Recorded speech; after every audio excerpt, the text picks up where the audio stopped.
O 'di ba, nung nagsimba nga kami sa katedral, may dala akong photo frame ng image na Betania. So para ko siyang nawawalang kapatid tapos hinahanap ko siya. Ganun yung drama namin. Charot. Eto nga mga nakshi, sa mga naging ganap kahapon kung paano nga ba namin celebrate yung kanyang kapistahan. Syempre, nagsimula yan sa bahay namin.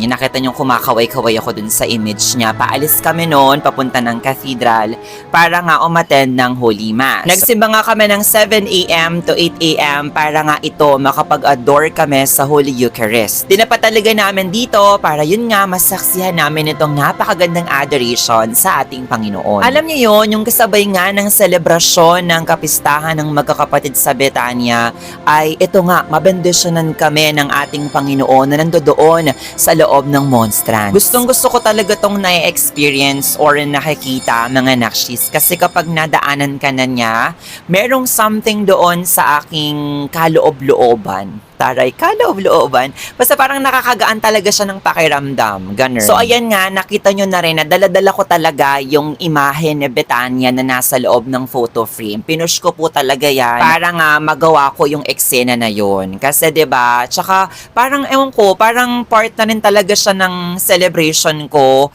taon-taon. Kasi last year, kung hindi ako nagkakamali, dala ko yung 3x5 niyang estampita. After nga no, nilapitan ko na agad itong imahe ng magkakapatid sa Betania na napakaganda ng bulaklak na nakalagay sa kanila. Isipin nyo, mukha siyang totoo, divine, pero fake pala siya mga nakshis.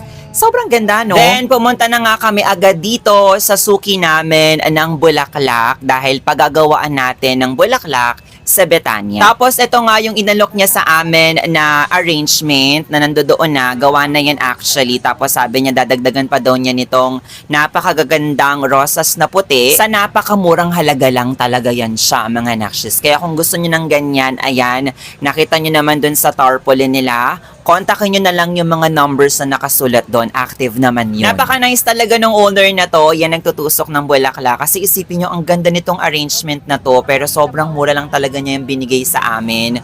Tapos ayan, nakakita din kami ng sampagitan na merong ilang-ilang madalang na yan ngayon.